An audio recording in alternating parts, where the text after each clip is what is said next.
This is Kesman 93.3 FM, a new wave of excellence in radio. Mami call Dr. Sebonso, thank you very much. Mami call Mr. Desmond Tumasinto. Mr. Jakaba.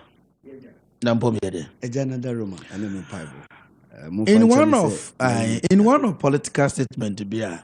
man for be a year to say corruption started from Adam.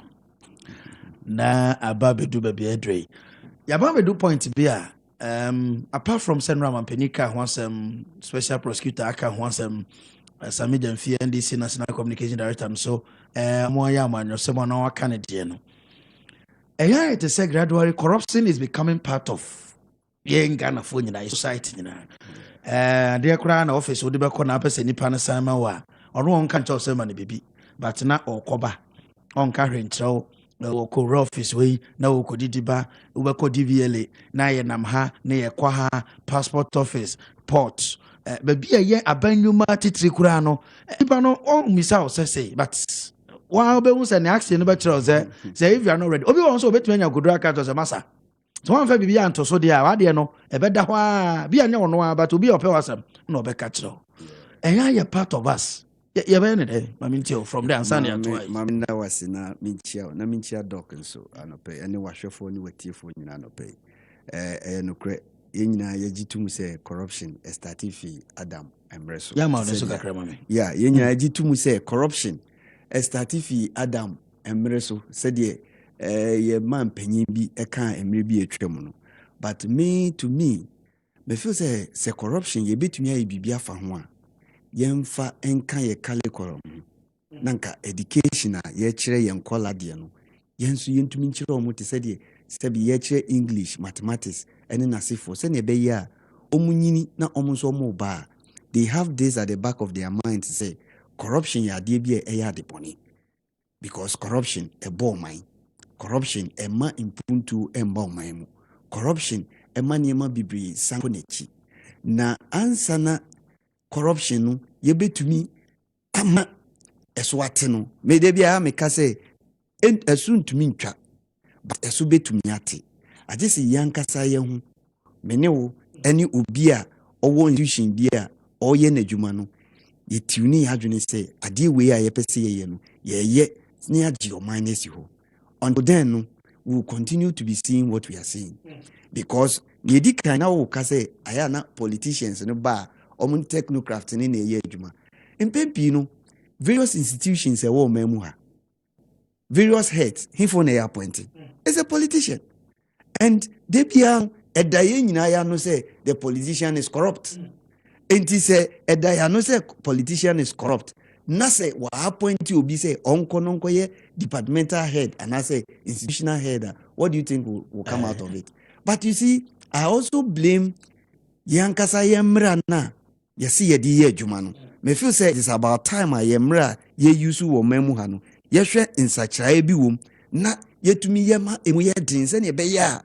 se emra ne chiwa yenka say we a politician we a civilian and I say we a military nti e wo different way a say yede solve bia se emra na chiwa achiw e ye den na menua there was a report bia me nsaka bi Sunyani is, if not Sunyani, one of the regions, a whole bank manager, as we speak, Bangalore Timunu, no to 20 Ghana cedis. Is it not corruption? Knowing very well, say, 3-bedroom apartment out Timunu, it shouldn't be less than even 100 Ghana. Okay. But we're 20 Ghana cedis since over 10 years and still paying. And also you say a politician. Sisi na doko ka say wo hwe sika public account committee e ka say akodi nkfo bi botom ana say afa babri no se wo kika boma menyi ni say nkasa momu tax ya ye kuhu a ye hu dede enke ye de betete because say sika ni nyina no e betumi aye bibia moman but impempi no say omo tenase no mo ka say sika we akwase mesi ho a what is the next action ayete? We don't hear anything. And ye bia what to say, esiasi mesie disika bi wo public account committee. Ubehu ohono ye ka say arrest the person. But arrest the person what next? Yanteshi. Because anya nipa na ɔte saa institution na yehu say we sika no ubehu na politically no or you affiliated to any of the two major political party enti no say we ankwa we beba na say yetuni adwene na ye nyina ye gitumu as on mind say going forward no let us make sure say yen kalikorom yedi che yen kola ade no ye betumi the corruption bia ba be hye ho baby a ye che o ma de classroom a ebe sake o ma adwene but na no see am about yes because but can go microphone yeah because say enkwara no wo school na omusua ade say unyini bedu mmere bi na say corruption o de wo hu hyema bia e betumi di wako efiase 20 years ye betumi di wako efiase bia 10 years but obehwe no mpempi no eni hosa enti obia ba mindi bi na menko after all e Ghana sika eni nti na obehwe a dwumaku a eye aban adwuma ne nasefo corruption need to me koso wo pa but bisa ho say what about the private sector corruption be koso but say the koso aban die mu no enye sa na koso na fezo si ebetumi amaye institutions na abeye independent menua say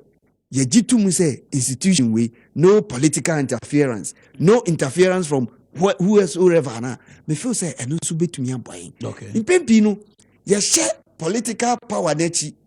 ye de aye niema bi a ensem fata okay na ye be wi akire no na de blame no aba beto obi a otini ba bi asebe emfa ne ho but bisa ho say wo ha na uye adwuma na say bibia akobone a first of all when ye be frɛ no enye nipa na or your head of this place but it's a niema koso of various institutions in asifo a the minister is sitting somewhere na ya frɛ omo ye adwuma ho if you know say untumi enhwɛ adwuma no so a menje nto ho so okay you need to be strict and make sure say niema na ye de ahye wonsa no obediri so. What do you also make of say Ghana betimi to corruption asia I will say a share funding of your political parties because funding of your political parties so ena I to say you corruption wo ho enti you corruption wo ho no amenyofo no beba ho ba bedi o man so omunya sika ye o man ni ye no na sa me na corruption na edua through funding of political party na enyini na asase so apa enti ase tu ye o mote ene say ene MPP com conference e wo Kumasi ebi ana e kokko mi osika bi ana tena NDC so ye o mo de won kran bi ana mi osika na mama omu bi se monye etesi wo bra party no opposition de se bi na NDC opposition omu pa be maba 2024 ne bia omu activity bi e kokko be finance obebu NDC ana MPP opposition ne meboa no timidi de hia be ma no oba be wie oba be dua be mu wie a nkomodie no be koso ya wie position be na yemfa ma wo oh ene ya me PPA ana me petemo refinery ena mo say me ma party ni sika bra no mo opposition o ma ba be mu na party no so nya na dwen so me o mo company bi o mo de sika no be ma me nti no I was say me ko me fa kwa bi so na me de temeka wo be kan say me ne we ya dwen say yetumi audit the way the political party is being funded and you see sa nkomodie we sa nkomodie we nkomodie bi a e hye ase enye nne se empempi na ye na se amanyusem ye di wura baby a ensese ye di wura ya na e ha adwene hwe ye ti ha me ne wo kase emra oho as to how to fund a political party but ye mfa ye adwuma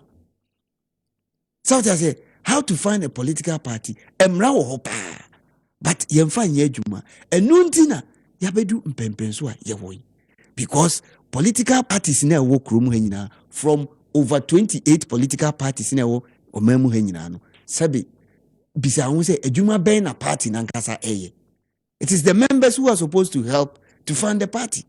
and members you know, so we have businessmen we have civil servants we have a teacher for any nase for intinu bisa hu say enhihye ben na ya parties political parties no omudigu apono so a ebema omo funding no ehumba chima ana ehun kwasem bia obi benya bibia gina so empempi no say don't go outside to even look solicit for funds but ye hu pa say amount for akọ outside enti ɛno no so no wobɛka ne sɛn yɛse sɛ yɛhyehyɛ mmerɛ bi a ɛbɛtumi akyekyere yɛn asɔman yɛhu sɛdeɛ political party campaign ɛkɔfa but bisa ho sɛ wobɛhu sɛ ɛnɛ businessman bi wɔ ha o sɛdeɛ wɔawo kɛn ade bɛkye no na ɔwɔ ha enti sɛ aban wei ba a ogyina mfimfini ɔkɔ a ogyina baabi ogyina naa but sɛ yɛanyehyɛ mmara ne nyinaa gyina mmara no so o na mmara no so sɛ yɛankasa yɛamfa nhyɛ yɛn ho ɛyɛ tiri mu sɛ mmara wei deɛ ɛsɛ sɛ yɛde yɛ adwuma a masa biribi ɛne wɔbɛyɛ yie because yɛmfa mmara nyɛ den ɛnyɛ adwuma last na mene madamfo bi di nkɔmmɔ ɛna meka kyerɛ sɛ look the way asese ɔman ne kofa no I will not be surprised ebedu mmiri bi no yɛbɛfrɛ sɛ banana republic because mmara de mmara no obi asɔre ade ɔpɛ na ɔyɛ you understand meanwhile no so no mmara ne wɔ hɔ ɛna meka kyerɛ sɛ it is about time a saa 1992 constitution na yɛn nyinaa yɛ bi asɔre a na ɔkɔtu no yɛhwɛ mu ne yɛsesa because obi di bɔne koraa no a bɔne no odi no onim pɛfɛɛ sɛ ɛnkɔ yie but ogyina mmara no so na ɔde adi saa bɔne no because ɛwɔ 1992 constitution mu sɛ woyɛ sɛ yɛsɛ sɛ woyɛ si ɛyɛ deɛn o ɛna obi a ɔyɛ adwuma mmɔɔ ɛsɛ obi a ɔnyɛ adwuma koraa na ketua dɔɔso hwɛ civil servant pay minimum wage of the ordinary Ghanaian bisa ho sɛ ɛyɛ sɛn and then look at the pay of the executive look at the pay of our MPs sometimes they just go off sitting kromu nkobi but the civil servant go from Monday to Friday 8 to 5 they pay yesing it is about time your 1992 constitution no yehwɛ mu ne ye bribi fa ho adenti na politicians ni nyina eba eko constitutional review committee obi am person de be adwuma have we asked ourselves it's because bribi woman they don't want the ordinary citizen to be aware. And you know, over the years, it has been NDC, MPP, and then when the laws go to parliament, instead of them to pass, it is not going to be passed because they know what is in there. Until say, 1992 constitution na modern ways of governance, modern way of ensuring say obia ho be hinhan wo memu hana say ya ne be okay but Nigeria two constitution okay amakwama there were a lot of institutions attorney general office there were yoko ho there was Sraj ho there was special prosecutor ho there were all the major institutions ho is it not enough to fight corruption? You see, so if many professor Dr. Duro said in Komoyi, so if the heads of such institutions because I'm saying corruption man can parliament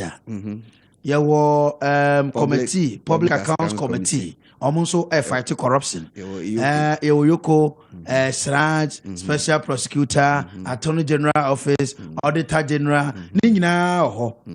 Asani ababeti special prosecutor. Constitution. So you see, sometimes no ubiaba or adwin or deba. So it means the constitution no krana is because the laws are there. You see, apart from say yebes start constitution and kasano, we should have an agenda for the nation. Okay. We should have a developmental agenda for the nation and go let it fit into our laws. Because Bibi say special prosecutor say because it's one of the needless institutions. It's more or less like ambassador at large. And serve any purpose. Over the years, 31 cases or what? You see, over the years since 2017, Martin Amedu, he done what to me are prosecuting. Not even a fly. We should buy a year, 1 year down the line. Next year. Come on, Massa. Yatia bread.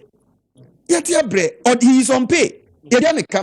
Martin Amedu went away with the Land Cruiser and then he pay to Yaraka. It's not the taxpayers' money. Many women to Zudu. You're setting up an institution because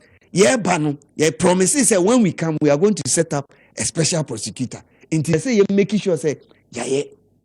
if we do away with some of these campaign promises and put away campaign booklets, and then we focus on developmental agenda in the next 5 years, Ghana, Akwanya Yewo, from Cape Coast to Accra, it should be dual carriage. Accra to Kumasi, dual carriage. Obi or baby and so be a chassis if you to follow and make sure say where we that will going to help us. Then say way back me ba be promise free SHS. Wabeye me ba be special prosecutor wabeye waye ne man think enti sene esanke yen toyebo ne ye ade baako na dimu no ya no stop it until we always keep having problems with the various policies that we implement. Okay. That is the problem we have as a nation. As we speak, or mine, you can't even plan for 1 week. Because debia as on mine, ye niema sesa okroma.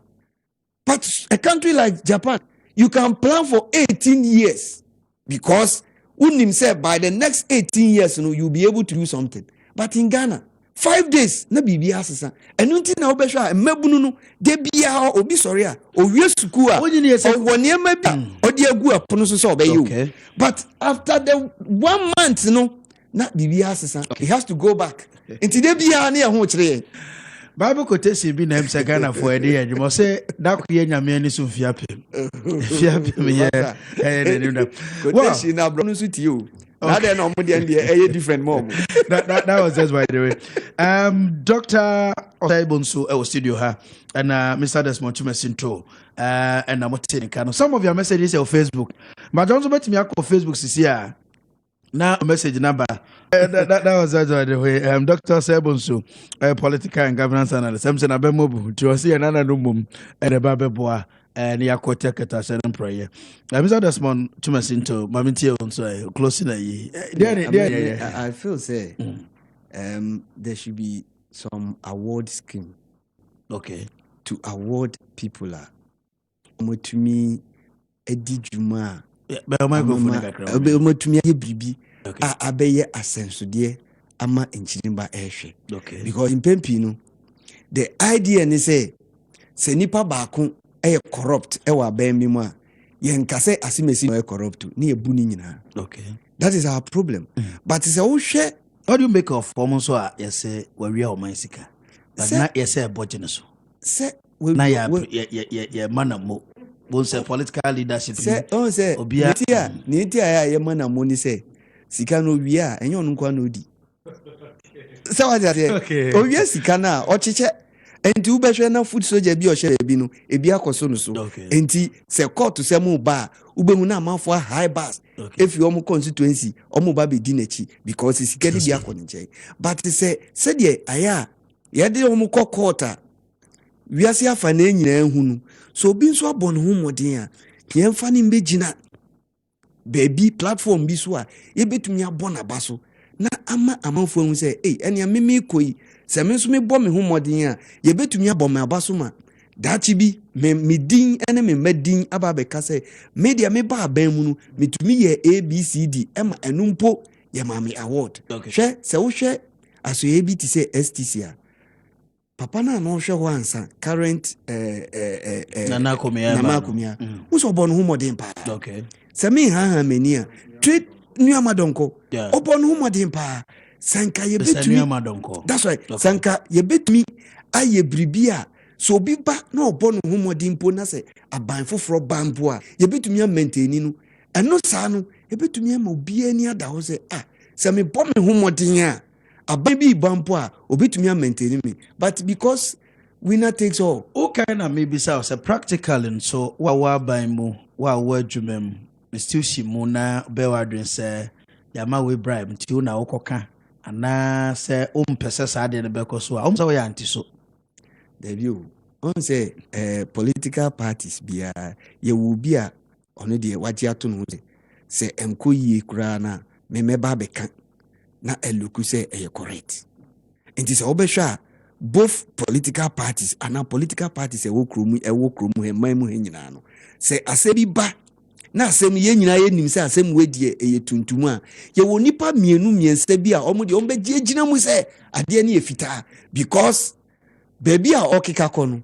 ese se ono no otumi make sure se corruption po ene ye de fro na ban a tumi akle okay enti until say ye be ma no kure no adedi no crown na me to address so say be a wo studio hay na bia me po mama doctor do say 2 cedi but the office say me dey bribe wo nde ti wan ne no so me doctor do say kambo mu a doctor kambo be hu say wo nde onim say no intro hui entumi mbeda no credit. The fact is say the thousands of people out there have accepted say no creno. It doesn't mean say no credit and I say papa and nti no say wo ye ade no na wonim say ade a wo ye no ade bi etumi abo man a no wa bisa wo say anso dachi mechi ma bia omo ba no edien na omo be yafa ho de bia no obi ye biribia sebe o hwe immediate niema ebe free mu aba onwene se ade a me ye sankamaye na atumi agidin a mimi din no na betre metina hai samaka niema donko because minim say anya obeteki STC to a level bia nanka ene ne compete with the private you can say transport sector. But what has happened? Say me mania me who say Alan Chamantin when it comes to trade or born home modern. But bisa who say ministry bi o honoma ye di obi asi ho but besi ne unhu ne ekoso because anya yes wo minister for sanitation anambwa but like kroma efi inti bisa who say what has gone wrong. But ye be nyo bi nso a obeba obeka say sa minister of sanitation no wabo adwuma pa meanwhile no so no wona wo ka say wabo adwuma pa no wo ye corrupt because ese to me katra no crazy ade na wa ye no enko yi se ne be ya ne ni be ba no ho so no wa ne ma e be papa ye ya ne eboa na politicians o me corrupt ye ya ne eboa na ema institutions no e corrupt because ade na anya no instead I be straight to the face no you say oh we there why there who say college Texas ni college no we say me we aya there sin we ade enye no enye corruption ye nyina ye gitu mu say omumie no nyina no you understand omumie no nyina no anya corrupt practices be ekoso until we should be bold and say enkoye. My last statement, a question I maybe saw na yapo. Anyway, been so a society I me. Maybe kwaye, mamisika, me bayare, mamisika, minuamba. The point no who say and so your system no can be na. Yama politicians are corrupt because only because I thought I was say or train him and then no be ma. That is why we need to make sure say, ye to me as set up, if not factory, ye baby nyuma. Ebe mu bia nkasa sori anopa obenya biribia ye se ne ebe ya ombe depending wo obi so se sika na ebia wate be ye 1000 cedis anase yamfa ne se wo be 200,000 Ghana cedis da ho wo dia ne se obi ba onche anopa g 100 ko aden na ompe nipa be 10 bi na sa 200,000 onche mo se monje mfa set up bibi se ne ebe ya mo so mu betumi afa amanfo na omaye adwuma na obi asori a on be dependent on so impempini empanyifo na no saa ahochire any pressure eba o so because me uba me nchen say me ma osika me bisa say anya bia udi sika no ukodi wo wanum ana say odi kwakoye bibi because say odi kwakotom pure water minim say dachi bi nimfa so beba so a wo ma me nchen but obi tumi ba no abeka say me kwako ware mienu aka me yiri no mo ho ana say me koye adoring say sika no ebe go waste. Well, thank you very much. I had a brother me akwama yedi anoped medini nyina yedi nyina ese mote Dr. Osebonsu political and governance analyst mote nka na mote Desmond Tumasi into movement for justice penimpa na mote sampenfo nka na esi nkonya okesba man senti dwumadi so me da no pa bia efi nonso kosi nonkron yenhia ewa man senti dwumadi so na yenodwe o man kana ho yama emu so ama Joe Laka